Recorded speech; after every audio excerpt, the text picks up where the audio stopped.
Startup bir neçə dəfə fail olub, sonra bir dənə uğurlu кейsimiz olub. Hansısa bir potensial var da, potensialı gördüm və ondan sonra işdən ayrıldım və davam elədik bura. Ümumiyyətlə AI və süni intellekti ayrıca bir vertikal kimi görməm. Yeni startaplara baxırıq ki, balaca timlə böyük işlər görə bilirlər. Laptopun 7/24 üstündə olmalıdır. Gecə saat 3, gündüz 5. Nə bilim, rayona getdim, xaricə getdim, hara getsinsə get. Yəni o sənin işinin parçası olmalıdır.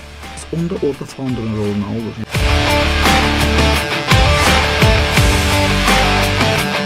Salam, xoş gəlmisən bizim podkastımıza.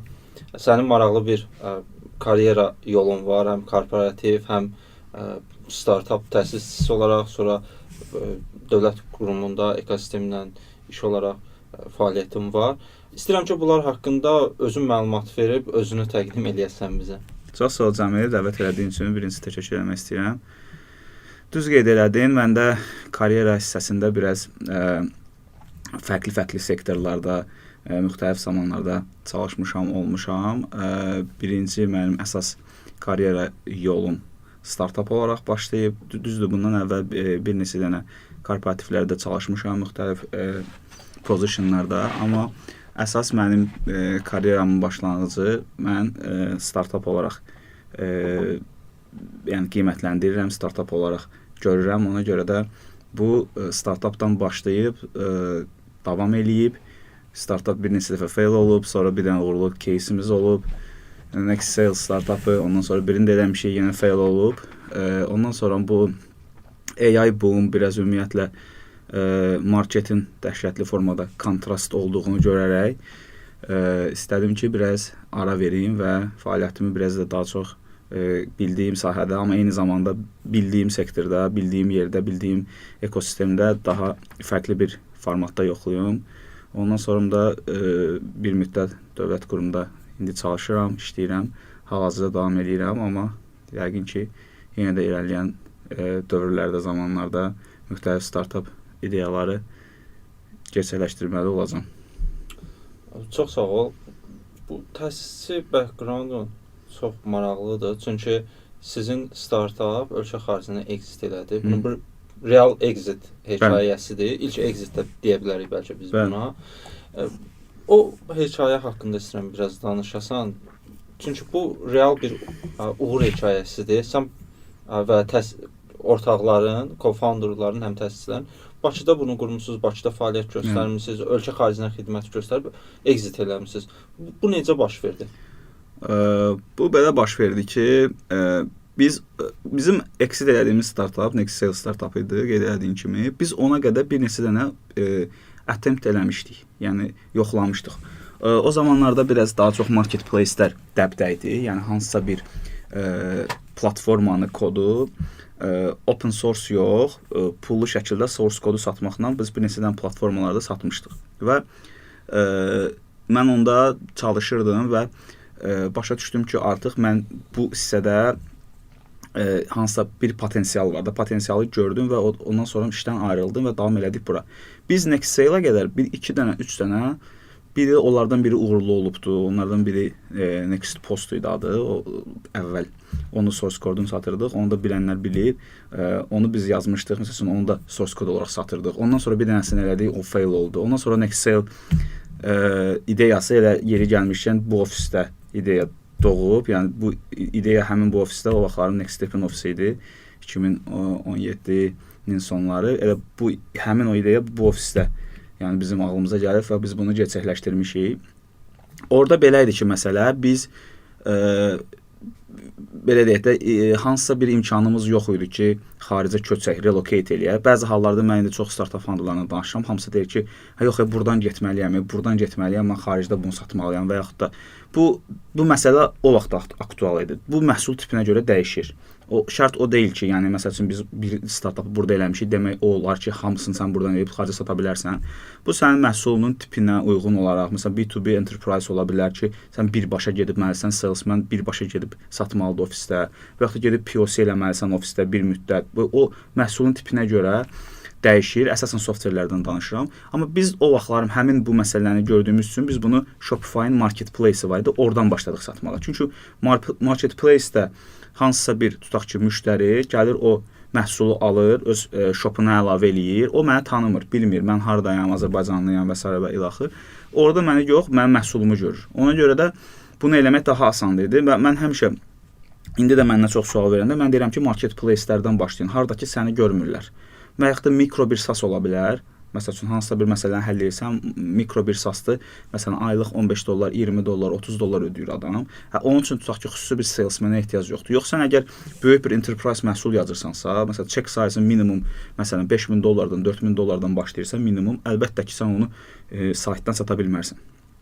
Subscription-dan satmaq çox çətindir. Bunu getməlisən, görüşlər keçirtməlisən, izah eləməlisən, bəzi hallarda POC eləməlisən, trial verməlisən, bir neçə ay işlətməlidirlər. Ondan sonra onu sən konvert eləməlisən müştərilərə. Elə çox startaplarda bu mərhələdə belə deyək də batır. Bəziləri deyir ki, mən məsəl üçün yerli bazara fokuslanmışam, daha sonra qlobala çıxacağam. Bu da bir variantdır, bu da ola bilər. Amma mən həmişə yəni sevirəm ki, harda çoxdur insan sayı, harda artıq o market oturuşubdur, orada eləmək daha asan olur. Mənim stilim budur. Ona görə də yəni mən o formada fikirləşirəm. Yəni bu ideyada gələndə biz fikirləşirdik ki, bu məhsul xüsusi bir problemi həll eləyir, niş bir problemi həll eləyir və Shopify storu olan Azərbaycanda əllə sayılan qədər adamlar var idi. Neçəsi var idisə biz danışmışdıq onlarla və göstərmişdik. Hətta bizim Azərbaycanda bir neçə müştərimiz var idi. Dropshipping eləyirdilər və yaxud da hansısa bir məhsulu satırdılar. Amma yəni əsas müştərimiz North Amerikadan idi. Əsas müştərimiz North Amerika və Kanadadan idi. Ona görə də yəni biz bu modeli bu formada fikirləşmişik. Yəni dediyim kimi qısa bir summary versək, bu məsələ yaxşı bir məsələdir qlobala satmaq. Çünki yenə də günün sonunda sən ölkəyə valyuta gətirirsən, ölkə iqtisadiyyatına zərrə qədər də olsa sənin xeyrin dəyir. Amma bu məhsul tipinə görə dəyişir. Yəni bunu öncədən planlaşdırmaq lazımdır ki, hansı məhsulu düzəldəcəksən və onu hansı formada satacaqsan. İndi artıq elə bir dövrdəyik ki, özün də bilirsən ki, süni intellektdə, yəni məhsul düzəltmək artıq 2-ci, 3-cü, bəlkə 4-cü plandadır. Əsas suallar nədir? Sən bunu necə satacaqsan? Yəni strategiyan nədir? Nə formada satacaqsan? Və bunlar da əsas aktual məsələlərdən biridir. İndi bayaq dedin ki, niş bir sahədən başlayırsınız. O vaxt populyar olan sahələr marketplace-lər idi. İndi AI boomu var. Bir neçə ildir AI hər gün bir yenilik gətirir həyatımıza. Böyük şirkətlər demək olar ki, ya birləşir, ya bir-birinə investisiya edir nəsə. İndi bəs fürsətlər hardadır? Bu AI süni intellekt təsiri ilə nələr baş verəcək? Mən çox yaxından izləyirəm. Günlük izləyirəm bütün trendləri, baş verən hadisələri, GPT dünənlərin 5.2-ni, flagship modelini buraxdı. Yəni hamısını çox yaxından izləyirəm. Mən ümumiyyətlə AI-yı və süni intellekti ayrıca bir vertikal kimi görmürəm. Yəni bu ayrıca bir məhsul vertikalı ola bilməz. Elə yeri gəlmişkən, məsələn, keçən ay Amerikadaydım, TechCrunch-a görə getmişdim, Kaliforniyaya. Məsələn, orada da bir TechCrunch Disrupt eventində bir 200-ə yaxın startup var idi. Demək olar hamı ilə bir-bir belə deyək də danışdım, söhbət elədim, əsasən soruşdum neyinirsiniz. Ümumi insanların belə deyək də ümumi olaraq baxdığımız zaman bu dəqiqəki fürsət nədir? Elə heç nə dəyişməyib. Əvvəlki məsələlərdir. Sadəcə süni intellektlə sən onu daha ağıllı, daha smart və daha dəqiq formada eləyə bilərsən. Yəni workflow automation əsasən onlar eləyirlər. Hansısa bir sahədə fərqi yoxdur. Məsələn, HR, satın alma, procurement və yaxud da elektron ticarət. Ümumiyyətlə istənilən bir sahədə bir dənə məhsulu, bir dənə həlli problemi çözürsən, adi qaydadan. Süni intellekt orada o təsir edir ki, deməli daha yaxşı imkanlar var. Məsəl üçün hansısa bir formada, məsələn tutaq ki, indi AI ilə olan chat hissələri var da, bot, məsələn, chat hissələri. Yazırıq, məsəl üçün biz yazırıq ki, məsəl üçün mən istəyirəm ki, 2 dənə yeni kampaniya yaradım, sözlə də NLP, onu çevirir kampaniya. Yəni AI orada sənə orada alət kimi işinə yarayır ki, conversion dərəcəsini artırır. Yəni orada insanın daha çox engage olmağını şey eləyir. Mənim artıq GPT-dən sonra belə bir behavior əmələ gəlib. İstənilən tool-a girəndə istəyirəm ki, bir dənə nəsə olsun. Ora yazım ki, məsələn, get mənə 2 dənə buradan şey gətir. Və yaxud da sözlə deyim. Məsələn, mən indi aktiv özüm də istifadə edirəm kursor. Kursoru mən səslə idarə edirəm. Məsələn, oturmuşam, hansısa bir promptu səslə deyirəm. Sonra düzdür, biraz bəzi əllə dəyişikliklər eləyirəm. Çünki sözdən bəzilərini çevirə bilmir. Amma yəni orada AI mənə məsələn, kursor nə edir? Kursor platformada kod yazmağa kömək edir də, yəni hansısa bir formada. Burada bunların əsas belə deyək də avantajı nədir? Onlar sağa bir dənə qoyublar məsəl üçün window. Həmin o window mən promptlarımı verirəm, o əmrləri alır, çevirir dilə. Bundan əvvəl də yenə buna bənzər çoxlu bu formada platformalar var idi, amma bunların elədiyi yeniliyi ümumiyyətlə bir neçədən platforma artıq bunu eləyir. Bu hissəsidir. Yəni mən AI-da fürsəti orada görürəm. Yəni bizim indiyə kimi elədiyimiz hansısa bir məsələni çözürsən, amma daha yaxşı, daha dəqiq, hansısa bir data məsələsi ola bilər, AI orada kömək edə bilər, həmin o datanı analiz edib sənə hansısa bir nəticəni çıxartmağa daha asan başa gəlir. Əvvəl məsələn bu tipli solutionlar çox bahalı idi. Data analistlər işləyirdi, onun üstündə data analistlər onu araşdırırdı, hansısa bir nəticəyə gətirirdi və sonra o nəticəni sən göndərirdin müştərinə, report verirdin və s. məhsul tipinə görə də. Amma indi bunları eləmək çox asandır. Yəni ona görə də mən burada AI-yı əsasən fürsət kimi görürəm. Bu arada belə bir şey də deyim, mən fikirləşəndə B2B fikirləşirəm bütün məhsullarda. Mən B2C startup heç vaxt eləməmişəm və düşünürəm ki, məsələn bizim kimi ölkələrdə həm nüfusu az olan, qlobal açılmaqda da belə çətinlik olan ölkələrdən B2C startupların çıxmağı çox çətindir. Yəni, çünki B2C startupları həm çox dəhşətli formada orada rəqabət var, böyük balıq, kiçik balıq məsələsi var. Eyni zamanda da yəni öz ölkəmizdə test eləmək üçün mühit çox da deyil də, yəni əhali sayımız azdır və sən daha böyük marketlərə girmək üçün də, yəni buradan uzaqdan o marketə girmək çətindir. Məsələn, bu da o birinci sualın bir dənə cavabı idi ki, yəni əsasən B2B startup olması lazımdır sənin Azərbaycandan oturub qlobal açılmaq üçün. Məsəl üçün, tutaq ki, yemək səbətidir, Gətir.com-dur. Azərbaycandan sən operate eləyə bilmərsən Fransada. Orada oturman lazımdır. Və ya da Amerikada oturman lazımdır. Bax, bu da başqa bir şeydir. Yəni, ümumi mən AI-yı bu formada görürəm. Bəs indi AI alətləri, süni intellekt alətləri sürətlə inkişaf edib, həyatımızın bir hissəsində kursor istifadə edirsən, mən də baxıram, Lovable var və s. Twitterda da çox aktiv soloprenörlərin izləyicisiyəm. Hər gün görürəm ki, kimsə nəsə satır, MRR-ı $100,000 olur. Bəli, mən də izləyirəm. Bunlar haqqında nə fikirləşirsən? Bizdə bu potensial necədir? Var. Çox maraqlıdır. Mən həmin o Twitterdə izlədiyimiz, sən danışdığımız hamısını izləyirəm, demək olar ki. Bu da məsələn başqa bir trenddir. Oyunun qaydası dəyişir. Məsələn, 6-7 il öncə bu komandaya önəm verirdilər. Deyirlər solopreneur olmaz. Ümumiyyətlə YC, sonra məsələn 500 bunlar bir mənalı şəkildə o founder structure-a önəm verirdilər və deyirdilər ki, sən single founder olman çox risklidir. Sabahlarım sən ola bilər şirkəti atıb gedəsən, ola bilər və s. və ilaxır. Amma indi görünən odur ki, early stage-lərdə yeni yaranan məhsullar, məsələn, kursorun özü olsun, timləri çox balacadır. Yeni startuplara baxırıq ki, balaca timlə böyük işlər görə bilirlər.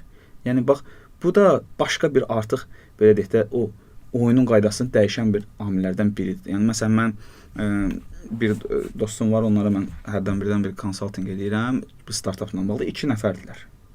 2 nəfərlər startup qruplar və əməli başa satışları var. 3-cü adam yoxdur. AI orada nə işə yarayır? Automation, email automation eləyirlər, ads-lərdə automation eləyirlər.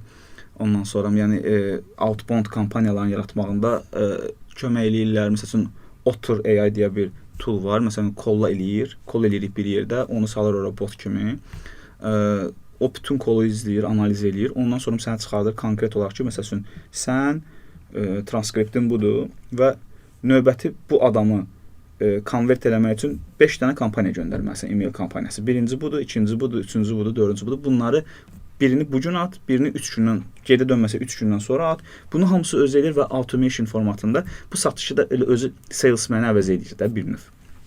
Ona görə də yəni bu çox maraqlı bir artıq hal alıbdır və mən görürəm ki, artıq məsələn özüm də test edirəm, boş vaxtlarımda işdən kənarda mən test edirəm və görürəm ki, 2017-ci ildə, 2016-cı ildə bizim bir dənə landing page, website çıxartmağımızın 3-4 dənə prosesdən ibarət idi. Bir dizayn çəkilirdi, dizayn çəkiləndən sonra bunun bir verskası HTML olunurdu, CSS, Pixel, Perfect. Sonra indi o framework istifadə edəcəksə, məsələn, React və yaxud da Laravel idi və s. də istifadə olunurdu. Backend sonra hansı hissələrdə varsa qoşurdusa, bu proses gəldi 3 aya, 2 aya çıxırdı. Bizim o vaxt o dövrdə nextsale.io veb saytı var idi. Biz o veb saytının üstündə 4 ay işləmişdik. Çox yaxşı sayt idi və o vaxtların Webflow tam belə populyar deyil idi, Framer yox idi, belə bənzər toollar yox idi, amma onun üstündə bir neçə dənə insanın belə deyək də əməyi var idi ki, hansı ki o sayt o formaya çıxmışdı və mobile olmağı başqa bir məsələ idi ki, onu xüsusi ayrıca işləməli idin, web versiyası və mobil versiyası.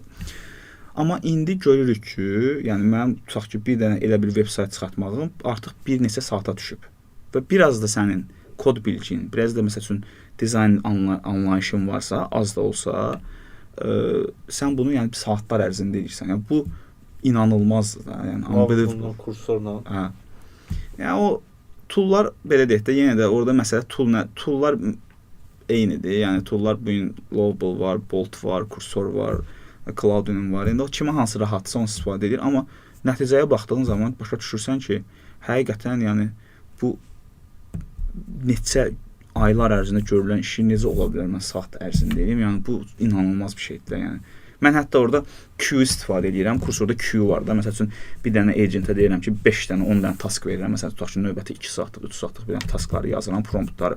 Onları queue-ya qoyuram. Məsələn, dururam kompüterin qabağından gedirəm. Məsələn, işim var nəsə, yaxud da ki, harasa gedirəm.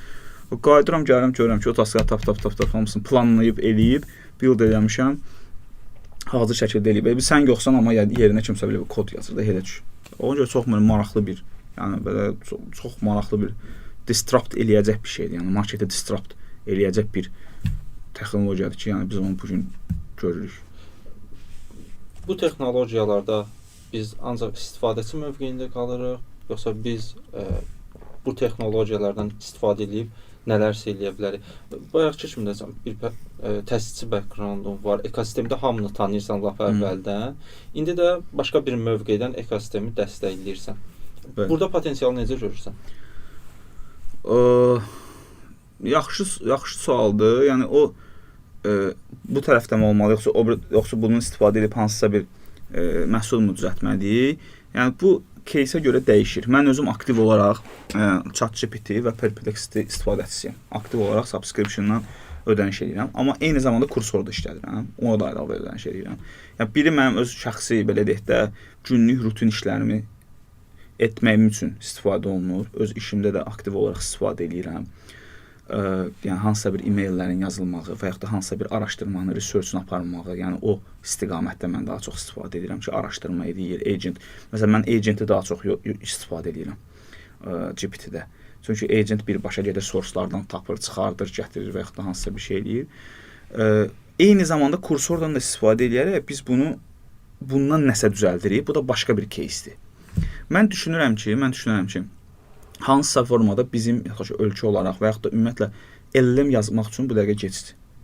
Yəni LLM çox böyük nəhəng şirkətlər artıq özlərinə large language model yazıblar və bunu istifadə edirlər. Biz və bizim kimi belə deyək də cəmiyyətlər mən düşünürəm bundan sonra ondan istifadə edərək nəsə düzəltməlidir.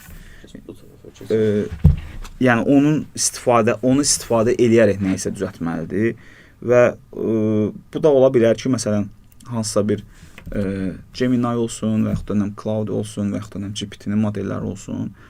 Bu şəkildə ekosistem hissəsinə gələndə isə biz agentlik olaraq, qurum olaraq, yəni startup ekosisteminə bacardığımız qədər maksimum dərəcədə dəstək veririk və mən harca bir neçə ay ərzində də bunu biz bir neçədən artıq proqramlar fikirləşirik, bir neçədən artıq pain pointlər bildiyimiz üçün ona uyğun işlər görməyə başlamışıq və mən düşünürəm ki, burada AI-in istifadəsi startuplara elə ilk gündən perk kimi verilməlidir. Yəni perk kimi sən başlayıb bunu birinci gündən. Bəzi hallarda belə olur. Məsələn, müzakirələr olur. Developerlara deyirəm ki, yeni başlayırlar, hackathonlar və s. Deyirəm, AI istifadə edirsən, yoxsa yoxdur? Yox. Mən AI istifadə eləmirəm. Özüm yazıram hamısını. Deyirəm ki, niyə özün yazırsan da, nə pis, niyə özün yazmalısan da, yəni bu boyda neymət var da ortada, sənin saatlarla yazdığın o kodları oturur yazır ilk mərhələdə. Yəni yenə də dediyim kimi, yəni bu məsələlər bizim danışdığımız bu AI-dır, kursordur və s. Yəni yenə deyim, bu ilkin mərhələdə hansısa bir startupı, məhsulu, ideyanı test eləmək üçün çox əlverişlidir. İrəli stagelərdə ola bilər, böyük enterprise software ola bilər ki, həmişə orada çox böyük bir sistem yazmısan, orada sən onu balaca formada, hansısa balaca skopda test edə bilərsən, amma onu götürüm hamısını agent davam eləsin. Bu belə şey mümkün deyil. Yəni bu aydın məsələdir, bilirik ki, mümkün deyil. Amma o rutin görüləcək işlər var. Məsələn, rutin bug fixdir və yaxud da hansısa hissədə bir front məsələləridir falan filan. Onlara çox şey yarayır. Və bugünkü gün, yəni mən yeni başlayan hər kəsə elə fürsətdən istifadə edib buradan demək istəyirəm ki, yəni bu toolların istifadəsi ilə siz öz ideyanızı çox qısa müddətdə test edə bilərsiniz. Və bunu istifadə eləməlisiniz. Mütləq şəkildə istifadə eləməlisiniz. Ki onu belə deyək də test eləyəsiniz, yəni şey eləyəsiniz. Burada yenə də unik məsələ qalır satış. Satış yenə olduğu kimi qalır. Əsas məsələ satışdır. Əvvəl əsas məsələ məhsul idi. 2000-ci illərdə məsələn əsas məsələ məhsul idi. 2000.com boomunda əsas məhsula baxırdılar da. Çünki bazar boş, məhsul yaratmaq çətin. İnternetə aksesi olan insanların sayı limitdir. Amma bugünkü gün internetdə hamıda var. Tooldan hamı istifadə edə bilir. Hamının e-maili var. Tool yaratmaq çox asandır. Yenə də qalır onun satış məsələsi tərəfi ki, yəni o hissədə mən düşünürəm ki, founderlar özləri mən elə bu işimlə əlaqədardır. Yəni danışdığım zaman founderlara deyirəm ki, fokus olun ora. Yəni developer də satmalıdır.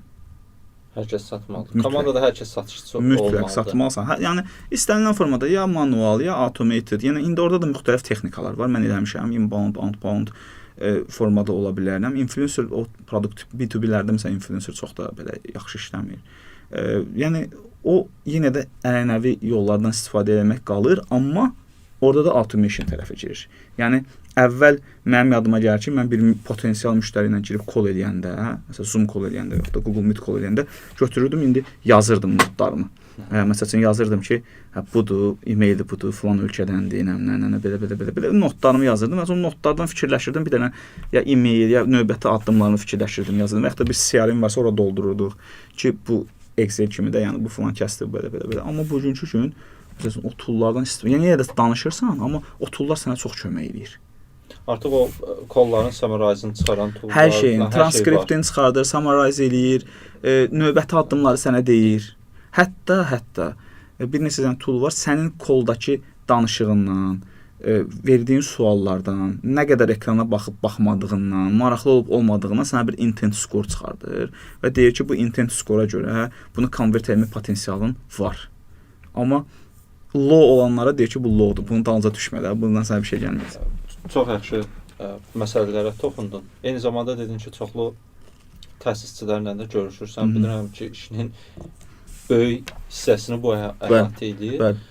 Azərbaycanda mən də çox görüşürəm. Demək olar ki, hamını tanıyıram ekosistemdə. Bizim problemimiz nədir? Sən bizim əsas ortaq problemimiz olaraq nəyi görürsən? Mən hər iki tərəfdə də qeyd edildiyin kimi olmuşam, həm startup tərəfdə, həm bu tərəfdə. Mənə elə gəlir ki, biz çox şikayət edirik. Çox şikayət edirik və deyirik ki, məsələn də bizə nəsə verin, bizə eləyin, yəni bizi bazara çıxardın, bizi dəstək olun. Yəni dövlət belə deyək də bu təcrübə belədir. Dövlət hər zaman, yəni bu istiqamətdə əsasən enabler rolu oynayır. Yəni dövlətin rolu nə olmalıdır? Məsələn, tutaq ki, hansısa bir startaplarda qanun dəyişikliyi olmalıdır, qanunu dəyişməlidir. Fiziki bir infrastruktur lazımdır. Məsəl üçün startaplara əyləşməyə bir fiziki infrastruktur lazımdır. Onu verməlidir. Məsəl üçün hansısa bir tutaq ki, istiqamətdə bir proqram keçirdib hansısa bir mentoru dəvət edir ölkəyə, həmin o mentor gəlir o startaplarla işləyir, ona dəstək olur o formada. Amma məsələn bəzi hallarda görürəm ki, bunlar artıq belə deyək də pərakəndə şəkildə baş verir. Hər startap gəlir ki, məsəl üçün mənə filan dəstək ol, məni nə bilim Amerikaya bazara çıxart. Yəni bu dövlət səni belə deyək də bazara çıxartmaq üçün hansısa bir tədbirlər keçirdə bilər. Roadshow layihəsi eləyə bilər. Dövlət xətti ilə gedilən tədbirlərdə səni apara bilər. Amma orada da sənin bir bəlirli bir səviyyəyə gəlmən lazımdır. Yəni bizim gəl açıq danışaq, series B, series C olan bir dənə də startapımız yoxdur yerli Azərbaycanda da. Ola bilər Azərbaycanda founderdir, xaricdə yaşayır. Bu belə кейslərimiz çoxdur, yaxşıdır. Amma bizdə düşünürəm ki, yəni oturmaq lazım. Mən həmişə bir sözü deyirəm, yəni həmişə də bunu demişəm, həmişə də öz işimdə də, startapda da. Yəni uğurun təsadüfi olduğuna mən inanmıram. Təsadüfi uğur deyə bir şey yoxdur. Oturmalısan, çalışmalısan. Başqa yolun yoxdur. Oturmalısan, kompüterin qabağında araşdırmanı eləməlisən, araşdırmalısan, işləməlisən, həmin o işini aparmalısan, kimlərsə çatdırmalısan, göstərməlisən, real dəyər qatmalısan, nəticə qoymalısan, dəyəri göstərməlisən və ondan sonra artıq geri növbəti addımlar öz-özünə gəlir. Yoxsa məsələn ancaq deyinək gəlmənə beləmə bu formada olmur. Yəni bu formada olmur. Məsələn, digər bir problemlərdən biri də məsələn baxıram ki, ingilis dili bariyeridir. Məsələn, startup founderlərinə belə buradan da səsləndirirəm. Mütləq şəkildə əgər bir ideyanız varsa və yaxud da hansısa bir qlobal bazara çıxmaq istəyirsinizsə və yaxud da ki, hansısa bir belə deyək də xarici bazarlara satmaq istəyirsinizsə, mütləq şəkildə ingilis dilini öyrənməniz lazımdır. Demirəm akademik səviyyədə nə bilim essay yazın və s. və axır, amma gündəlik bu biznes ingilis dilini öyrənmən lazımdır. Götürüb rahat zəng eləyə bilməlisən, zoom eləməlisən. Bundan da çətinlik çəkən founderlar çoxdur. Bu da başqa bir use case-dir və başqa bir problemdir. Ümumiləşdirsək verdiyim sualı, mən orada görürəm ki, çox şikayət edirik. Oturub işləmək istəyən insan sayı və potensial çox azdır. Var, çox bacarıqlı, o indi uşaqlar var ki, kənara çəkiblər, kapşonlarını başına salıb oturub işləyirlər. Belə uşaqlar var, çox azdır. Mən görürəm, tanıdıqlarım da var. Adlarını çəkmək istəmirəm, çünki onlar da istəmirlər öz adları çəkilsin. Amma o ortalıqda gördüyümüz insanlar günün sonunda baxanda görürsən ki, həqiqətən də bunlar danışmaqla keçir. Mən bura bir əlavə eləyərdim ki, məncə fokus dağınıqlığı da 100% əsas problemlərdən biridir. Saat 6-dan sonra startup qurmaq olmur. Mümkündür. İkinci iş ola bilməz. Bəli. Mümkün deyil. İndi başa düşürəm, bəzi adamlar var ki, müəyyən yerə qədər gətirib işindən ayrılmalı. Mən də eləmişəm. Eynisini eləmişəm. Amma ikinci işim onda gəlib investordan investisiya almamışam. Bəli. Zaten çünki maaş alıram. İşdən sonra gedirəm, otururam, işləyirəm. Bir yerə gətirirəm, sonra işimdən çıxıram, sonra gəlib deyirəm ki, mən full time bu startupla məşğulam. Məndən invest edin. Bu başqa bir кейsdir. Bəs çox işləmək məsələsi necə? Mən Orxandan da danışmışam əvvəl həm təsisin. Orxan da məsələn çox işləyən adamdır. O da çox işləməyin çox uğur gətirəcəyinə inanır. Bu barədə nə düşünürsən? Burada mən Orxanla razıyam. Razıyam ki, biz həm təsisçi olmuşuq, aydın məsələdir. Amma yenə də yəni belə deyək də çox işləmək məsələsi belədir ki, orada da ağıllı biraz davranmalısan da, yəni ağıllı işləməlisən. Məsələn, tutaq ki də məsələn məhsulu bir bazara test edirsən və görürsən ki, bu məhsul bu bazara hazır deyil də, yəni bu bura üçün deyil. Duyanmadan onun üstünə getmək, artıq sən orada dəyişdirməlisən. Yəni çox işləməlisən, amma ağıllı işləməlisən və eyni zamanda burada ən əsas məsələ nədir? Ola bilər ki, sən bir gün 24 saat işləyirsən, bir həftə yoxsan. Ən əsas bu davamlılıqdır. Eyni templə getməlisən. Çox və eyni templə davam etməlisən. Yəni mən indiyə kimi hardasa bir 10-a yaxın startup ideyası olub, yarısı ideya vaxtı batıb, yarısı eləmişik, fail olub. Sonuncu bizim startupımız Vodo startupı bildiyin kimi fail olub. Mənim orada başa düşdüyüm, götürdüyüm, çıxartdığım nəticə odur ki, burada çox işləməsən, yəni mütəmadi olaraq bundan iş kimi məşğul olmasan, sən uğur çata bilməzsən. Məsələn, o founderlar var da, məsələn, baxırsan ki, burada da SEO, orada da SEO, orada. Bu, yəni mən başa düşmürəm ki, bunu necə idarə edə bilərsən? Yəni necə buradan bura switch eləyib, buradan bura switch eləyib, buradan. Yəni onu anlamıram ki, yəni insanlar bunu necə idarə edə bilir? Ola bilər ki, sən 4 dənə şirkətin həmtəsisçisi ola bilərsən, amma bir yerə gətirmisən, hərəsinin başına bir SEO qoymusan, artıq sən bəlli bir stage-ə gəlmisən, profitdəsən, oturmusan özün üçün başqa bir şeylə məşğulsan, non-profit məsələn, bu okeydir. Mən yəni danışıram early stage-dən. Yəni early stage olan startupla necə 3-4 dənə, mən bilmirəm. Məncə fokus belə olmalı. Mən fikirləşdiyim, gördüyüm, test elədiyim budur. Bir yerə fokusun olmalıdır. Oturmalısan, kompüterin arxasında çalışmalısan. Laptopun 7-24 üstündə olmalıdır. Gecə saat 3, gündüz 5, nə bilim rayona getdim, xaricə getdim, hara gəlirsinsə get. Yəni o sənin işinin parçası olmalıdır. Ancaq bu şəkildə uğur ola bilər. Başqa şəkildə mən o təsadüf olan uğurlara, yəni olur, təsadüfi olur. Çox belə milyonda bir olur. Amma mən belə ümumi inanmıram. Bizim ölkədə, bizim şəraitdə məncə olmur. Yəni bilsən necə olar? Məsələn deyirəm də, tutaq ki, bir food delivery şirkəti açarsan, pandemiya düşər həmin vaxtı, sənin işin yaxşı gedər, yaxşı bir market entrin olar. O case ola bilər. Amma hər dəfə olacaq deyə bir şey yoxdur da. Yəni pandemiyanı kim bilirdi? Pandemiyada kimlər oldu? Kimdə çox əlcək var idi, onlar ilk başda. Məsələn də, o da ki, o əlcəyi stoklayan adam bilmirdi ki, pandemiya olacaq. Təsadüf oldu, indi elə gətirdi də, yaxud da spirit satan adammış üstünə. Yəni bu momentdə nətər oldu bizim məsələn Nextel özü 300% böyüdü. İKOM idik. Mənim ağlıma gəlmirdi. Mən bilmirdim ki, İKOM böyüyəcək pandemiyada və pandemiya düşəcək. Biz onu bilmirdik. Biz sadəcə olaraq elə həmin o mərhələyə gətirib o kıvamına çatdıran momenti pandemiya düşdü və şirkət 3 dəfə bir neçə ayın içində böyüdü. Yəni, onu mən planlaşdırmamışdım. Amma orada da bəzi uğur təsadüf ola bilər.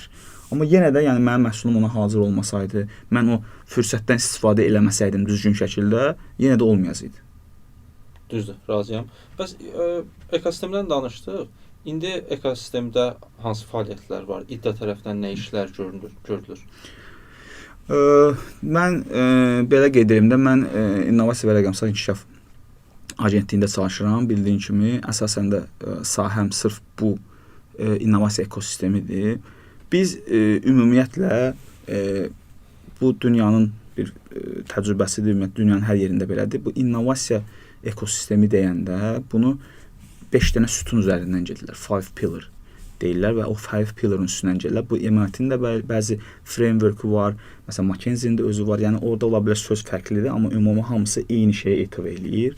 Burada əsas məsələ infrastruktur və qanunvericilikdir. Birinci pilların əsas odur, infrastructure and legislation. Burada məsələ gedir əsasən fiziki infrastrukturdan və qanunvericilik tərəfindən olan hissələrdən. Yəni hansısa bir R&D mərkəzi ola bilər, hansısa bir coworking mərkəzi ola bilər, hansısa bir ofis sahəsi ola bilər, o və qanunvericilik tərəfi. Yəni məsələn, ölkədə VC qanunvericiliyi yoxdur, onu dəyişdirməyə təşəbbüs göstəririk və yaxud da hansısa bir tutaq ki, startaplar üçün bir imtiyaz olacaq bir qanunvericilikdə dəyişiklik olunmalıdır, ona dəstək göstəririk. Və yaxud texnoparklar haqqında qanun var, məsələn 2023-cü ildə imzalanıbdır, onun framework-unu hazırlayırıq. Bu bir pillardır. İkinci burada gələn pillarlardan biri access to marketdir. Yəni marketlərə açılış, marketlərə startapları çıxartmaq pillarıdır. Bu biraz məsələn lap early stage yox, biraz artıq məchur olan şirkətlər və yaxud da ki startaplar ola bilər, onlara aiddir. Access to funding üçüncü pillardır. Access to funding tərəfindən bildiyin kimi bizim agentlik tərəfindən təşəbbüsü ilə yaradılan venture fondlar var. Həmin o venture fondlar vasitəsilə startaplara investisiya olunur. Yeni bir fond Emerge Summitində də bildiyin kimi duyuruldu, Tomorrow Ventures. Onda artıq işləri yekunlaşdırılmaqdadır. Bu bir pillardır. Əsasən məsələn miqyaslaşma və investisiya əlçatanlığı pillara 3 oldu. Dördüncü pillar burada deməli insan kapitalının inkişafıdır. Talent development hissəsidir. Bu mənə görə ən vacib pillarlardan biridir ki, günün sonunda həmin o hissədə eyni dildə danışmağı bacaran, eyni tipdə fikirləşə bilən insanlar nə qədər çox olduqca ekosistem, innovasiya ekosistemi o qədər də yaxşı inkişaf edə bilər. Ola bilər ki, həmin o talentlar startap qurmasın, amma hansısa bir innovativ layihənin bir parçası olsun və yaxud da hansısa bir innovasiyanı tətbiq eləsin. Hansısa bir hissəsində, özündə, şəxsi işində və yaxud da öz işində. Bu da ola bilər. İnnovator deyirik də onlar. O axırıncı bir pillar isə culture-dır, mədəniyyət. Yəni culture məsələsi odur ki, bu startup özü məncə bir culture-dır və mən belə deyək də təsadüfi şəkildə başlamışam bu işə. Yəni mən bu işi görəndə bilmirdim ki, bu startupdır və bir hardasa 8-9 il öncə başladım. Mən bunu şey kimi gördüm, software development və onun satışı kimi görürdüm. Amma sonradan bu məsələn çevrilib startup olanda bu olur artıq bir culture, kültürü var bunun da. Bunun məsəl üçün şirkət qurmağın bir qaydası var və yaxud da məsəl üçün burada bəzi hakatonlar var, ilk başda başlayacaq və yaxud da burada bəzi eventlər var, summitlər var, innovasiya mədəniyyəti üçün məsəl üçün oluna biləcək tutaq ki, hansısa bir ölkə səviyyəsində təşəbbüslər var. Yəni bunlar da bir pillardır. Ümumi olaraq bizim agentlik innovasiya istiqamətində bu 5 pilların 5-ində də öz belə deyək də fəaliyyətini davam elətdirir. Burada məsələn bizim universitetlərlə olan proqramımız var. Bildiyin kimi universitetlər innovasiyanın, startupın episentridir. Yəni biz bir təsadüfi deyək ki, bu istiqamətdən daha çox başlamışıq. Çünki tələbələr risk eləməyə açıqdılar, daha yaxşı risk eləyə bilirlər. Onlar hamısı bir yerdə universitetlərdə toplaşırlar. Bəzi hallarda korporatdan, fərqli korporatda işləyən insanların biri yığışıb startup qurmaq çətinliyi olur. Ona görə də məsəl üçün bu universitet istiqamətində də bizim müxtəlif proqramlarımız var. Həm orada məsəl üçün biz talent developmentla bağlı olan proqramlarımız var. Həm innovation culture ilə bağlı var, fiziki infrastrukturla var. Bizim Azərbaycan Dövlət Neft Sənaye Universitetində olan bir laboratoriyamız açıldı bu yaxınlarda. Orada həm kompüter laboratoriyası var, həm hardware laboratoriyası, Arduino tərəfi var ki, onlar test edə bilirlər öz ideyalarını. Bizim Naxçıvan Dövlət Universitetində bir laboratoriyamız var. Bizim Gəncə Aqrar Universitetində bir laboratoriyamız var, təzə açıldı orada. Sumqayıtda bir mərkəzimiz var, Bakıda eyni mərkəzi var. Yəni bu şəkildə də biz ümumi olaraq dəstəkləyirik. Yəni mən yenə də deyirəm, mən gördüyüm və təcrübə edindiyim ondan ibarətdir ki, dövlət daha çox burada enabler rolu oynamalıdır. Yəni hansısa bir pilları, hansısa bir təşəbbüsü enable eləməlidir. Yəni ona dəstək olmalıdır ki, həmin o hissə olsun. Amma bütün startaplarla individual şəkildə işləyə bilməz. Yəni o mümkün deyil. Çünki dövlət olaraq yəni hər bir startapla individual şəkildə işləmək, ona mentorship dəstəyi vermək və ya ona hansısa bir şey eləmək, o məsəl üçün şey deyil. Məsələn, biz fondlar qurmuşuq. Biraz çox müraciətlər olur ki, investisiya eləyin, pul verin və s. Məsələn, biz fondlar qurmuşuq və fondlara da maliyyə dəstəyi vermişik və fondların da hərəsinin başında ixtisaslaşmış kadrlar var. Məsələn, deyirik ki, bizim dəstəklədiyimiz fondlardır və bunların veb saytlarıdır və biz bunu intro eləyirik fondlara. Və yaxud da deyirik ki, məsəl üçün fondlara müraciət eləyin.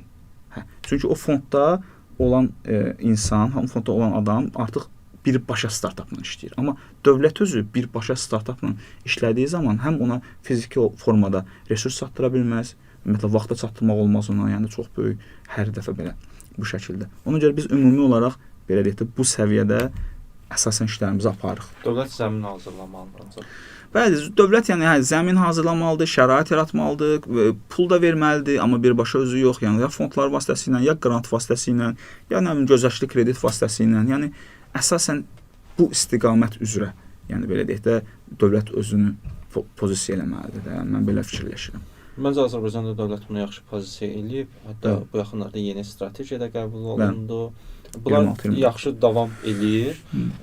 Mən görmüşəm ki, İDAN yenidən qurulma mərhələsində də olmuşam, görmüşəm hamısını və son illərdə görülən işlərdə mənə görə hər şey yaxşı inkişaf eləyir, gedir. Sadəcə biz bayaq dediyim məsələ kimdə bilməliyik ki, nəyi kimdən necə istəməliyik və öz öhdəliyimizi bilməliyik ki, biz özümüz əslində nələri eləməliyik. Mənə görə ən böyük problem fokus dağınıqlığımızdır. Yəni bir neçədən iş, multitasking, startupın nə iş gördüyünü tam bilməmək, insanlar gedirlər MVP hazırlayırlar, baxırsan ki, MVP deyil, sadəcə landing page-dir. Bunu hazırlamaq və yaxud hansısa bir müştərinə test eləməyibdir. Bəli. Yəni mən bugünkü gün artıq elə bir mərhələyə gəlmişik ki, süni intellektin inkişafı ilə. Mən deyirəm ki, ilk başda test eləməlisən müştəri ilə. Landing page falan unut. Yoxdur landing page. Götür toolunu bir gecənin içində yaz, hackathon eləyirlər. Amerikada mənim gördüyüm ən böyük culture-lardan biri hackathon culture-dır. Həftə sonu hamı hackathondadır.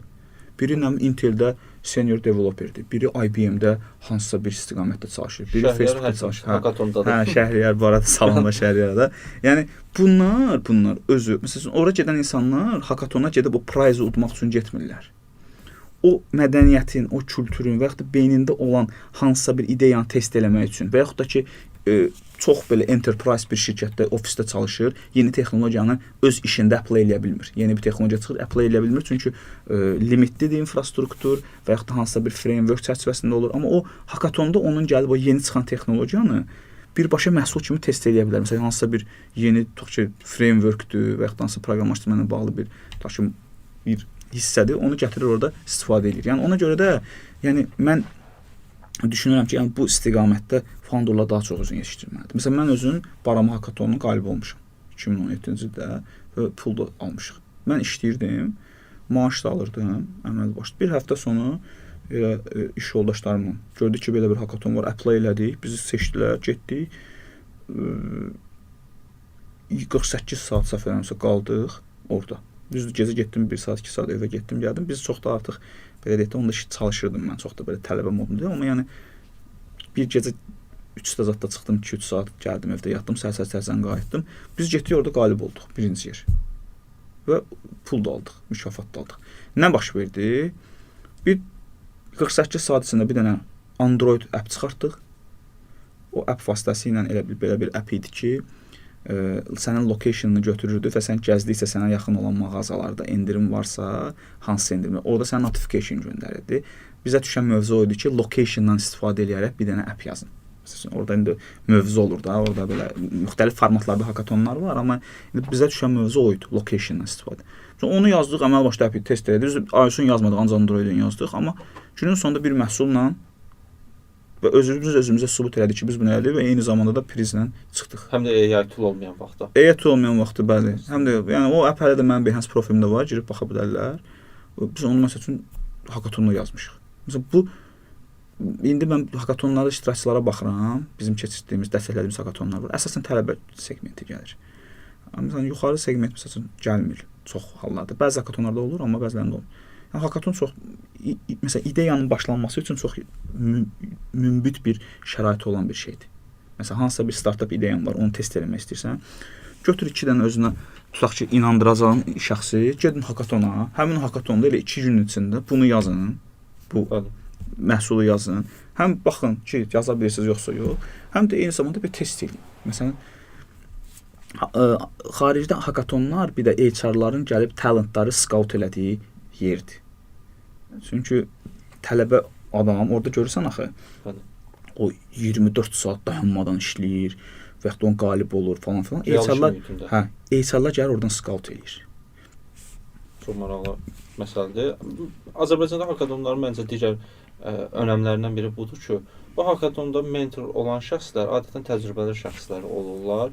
Məsələn, mən tanıdığım bəzi adamlar var ki, onların 20 il təcrübəsi var, hakatonlarda mentor kimi dəvət olunurlar və onlarla çox yaxşı əlaqə qurmaq olur, təcrübəsindən istifadə etmək olur. Daha sonra yenə də əlaqələri inkişaf etdirmək olur. Mən düşünürəm ki, biz inkişaf edirik, amma bu inkişafımızı biraz sürətləndirməliyik. Biraz çox sürətli şəkildə sürətləndirməliyik. Əks halda geri bilirsən, orada mən elə fikirləşirəm ki, yəni biz competition-da yaxud da yarışırıq. Ya məsələn, tutaq ki, mən fikirləşirəm ki, mənim kimi ideyası olub və onu test etmək istəyən bu dəqiqə dünyada bəlkə də 10 minlərlə adam var. Mənlə eyni ideyəni fikirləşirəm, amma test etmək istəyirlər. Və mən daha sürətli olmalıyam, daha sevik olmalıyam bunu eləmək üçün. Şikayət elə, hər zaman şikayət,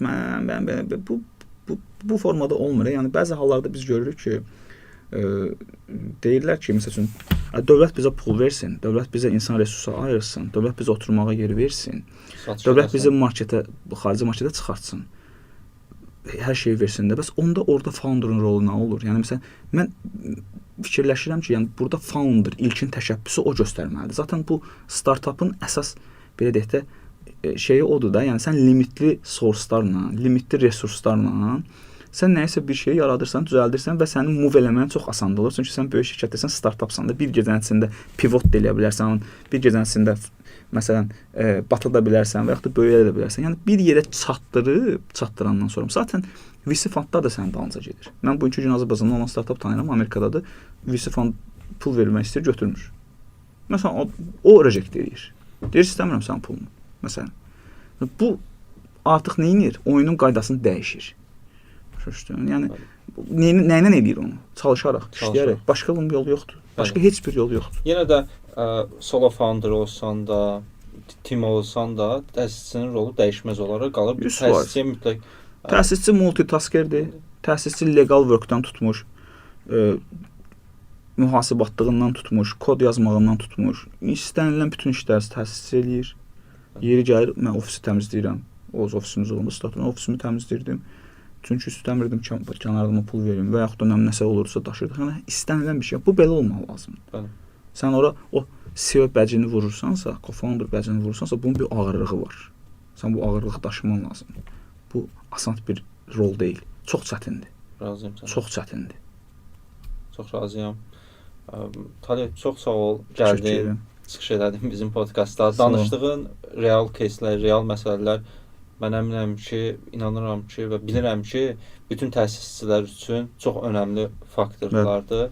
Ümid edirəm ki, bunlar hamısı çox yaxın gələcəkdə, düzələcək və 2026-cı il üçün çox yaxşı uğurlu keçəcək. 2026-cı il gəlir, düz qeyd elədim. Mən də fürsətdən də istifadə edib, icazənlə axırda mən də bir neçə də bu startup ideyası olan, təşəbbüsü olan, innovativ düşünə bilən gənclərə, ola bilər gənc olmayanlara öz fikirlərimi çatdırmaq istəyirəm ki, yəni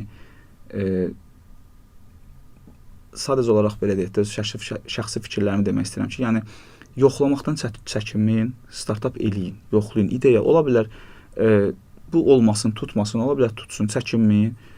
Çox çalışın, çox çalışmaq lazımdır. Az yatmaq lazımdır, çox çalışmaq lazımdır. Bizim bugünkü gün o texnoloji giantların başında olan adamların həyatını oxuduğumuz və gördüyümüz zaman görürük ki, hamısı 4-5 saatdan çox yatmır, maksimum.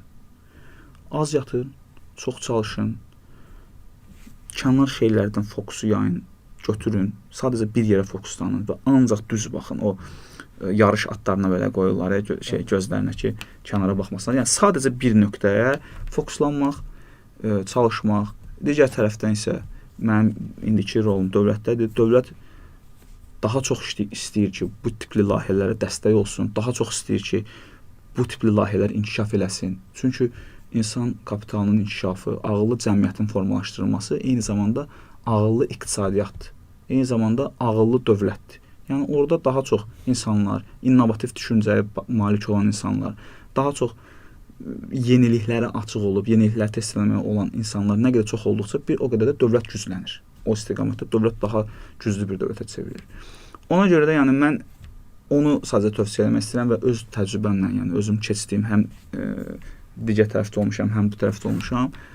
Bunun yolu yalnız və yalnız çalışmaqdır, işləməkdir. O digər məsələlər dediyim, məsəl üçün qanunvericilikdə dəyişikliklərdir və s. Onlar onsuz da dövlət onun nəzarətdədir. Dövlətin işidir onsuzluq.